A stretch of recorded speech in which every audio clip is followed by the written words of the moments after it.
Let's get it. Axie blockchain bridge hacked. The blockchain bridge has always kind of been an issue. Let's hit the article up. Explaining crypto billion-dollar bridge problem. What are blockchain bridges? Why do they keep getting hacked? And can we ever stop that from happening? Right. So technology. So Ronin Blockchain Network, underlying popular NFT-driven game Axie Infinity, was hit with a hack. They saw the attackers walk away with an eye-popping 625 million in cryptocurrency. Once again, that's 625 million in cryptocurrency. Ronin hack was the largest amount of money that ever been stolen from that type of service called a bridge, which connects one blockchain to another so the value can be sent between them. Unfortunately, it was far from the only hack to hit a bridge. Less than 2 months previously, another bridge platform called Wormhole was exploited to close to 325 million. And about 6 months before that, more than 600 million was stolen from another cross-chain bridge called Poly. In a surprising twist, the hacker later returned the money in the Poly stolen funds. But the bridge technology obviously needs a little work. So let's dig into a little more. In short, bridge are weak points in a lot of cryptocurrency systems. The hackers are targeting them for more than $1 billion in a little over a year. So it's worth laying out exactly what they are, why they're important, and how crypto companies can try to plug the $1 billion hole in their pockets and in their products, right? That's why you need cybersecurity people like us for need to figure out those holes and lock them down, right? If you don't have time to read further, the short answer for this part is yes. They're vulnerable, maybe less so often. For the second part, the story is more than complex. We assume you know what blockchain is already. So, what is a blockchain bridge? It's essentially a system of connecting different blockchains, allowing users to exchange one kind of coin or token for another. Every cryptocurrency run on its own blockchain. There's Bitcoin, Ethereum, new currencies like Tether, Ripple, and Solana, and so on. But there's no simple way for these different blockchains to interact. They might all use the concept of addresses to send and receive currency transactions, but can't send Ethereum directly to a Solana or address, right? So once again, there's we used to call it a crosswalk or a translation they need to do between these Bitcoin networks, right? And blockchain networks. So that's what the bridge is. A blockchain bridge is what developers have built so to make the crossover a little more smoother.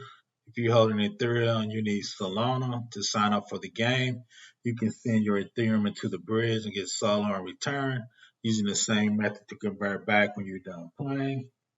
Why are bridges particularly vulnerable to hacks? The short answer is they're handling a lot of complex requests and holding a lot of currency.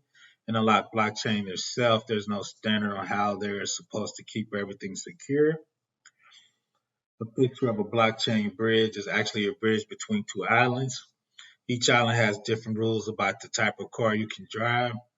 Maybe there's an EV island and a regular gas island, so they won't let you drive your car from one side to the other directly.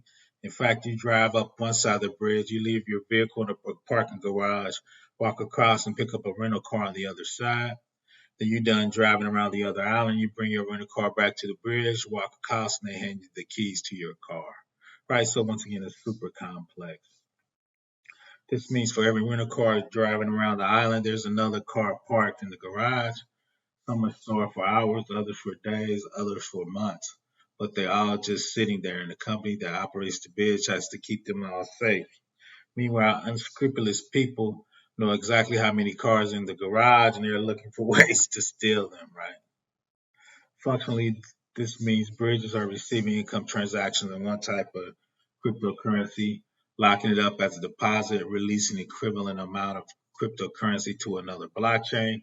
The bridge gets hacked, the attacker is able to withdraw money from one side of the bridge without putting anything on the other side of the bridge. Bridges are particularly tempting targets because of all the complex code, creating a lot of opportunities for exploitive bugs.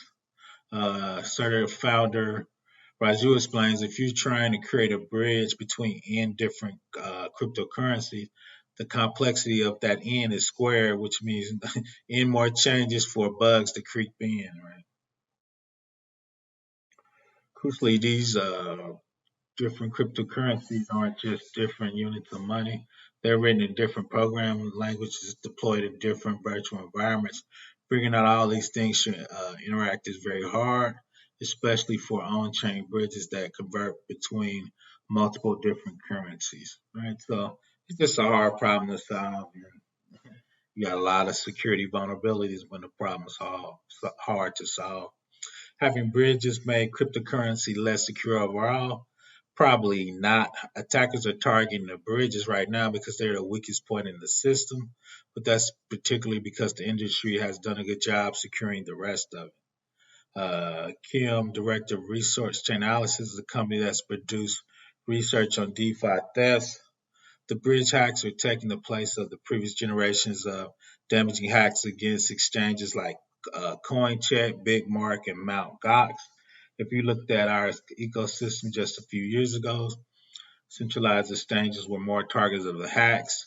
Every hack it was, centralized exchange goes down again.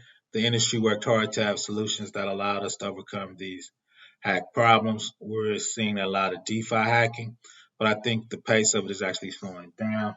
Definitely the rate of which this is hacking is going on can't continue for the industry to grow. Isn't the whole point of blockchain to prevent this kind of attack?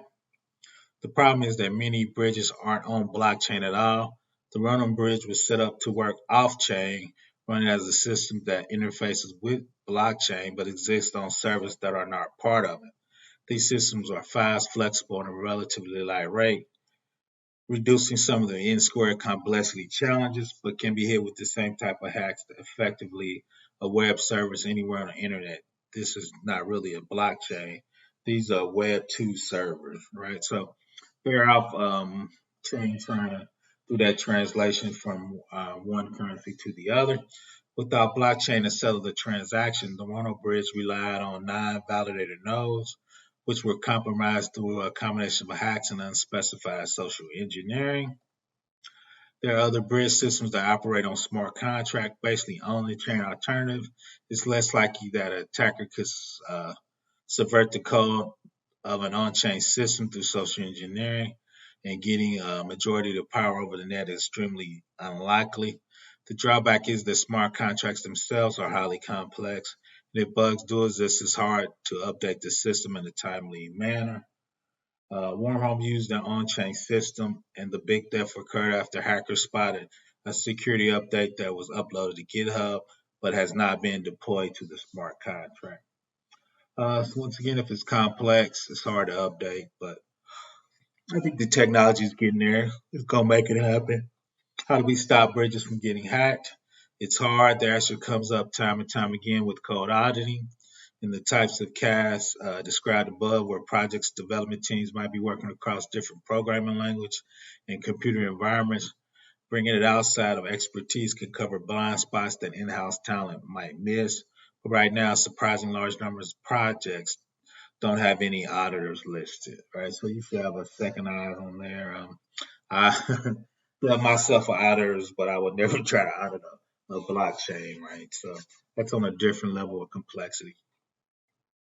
Director of Insurance Practice at Specialty Security Audit Company, Chella Bitt, said that this is a particular because how fast the market has sprung up. Most companies are under huge pressure to grow, scale, and build new features to fend off competitors, which sometimes come at the expense of diligent security work. We're in all, I wouldn't call it necessarily bubble, but it's certainly a gold rush. I think a lot of times executives who are trying to innovate in the space will look at the desired feature outcome and say, well, this product does have a feature I want, therefore it's good. There's a lot of things that are not looking at, so they're not seeing them, which is where the code audit comes in. Right, we've been talking about that for decades. It's the code audit. Security comes last. features come first because people pays for features. Security, is not thought of until you get hacked. But once again, the $1 billion bridge problem. Professor Black Ops, please subscribe. Sometime blockchain isn't safe.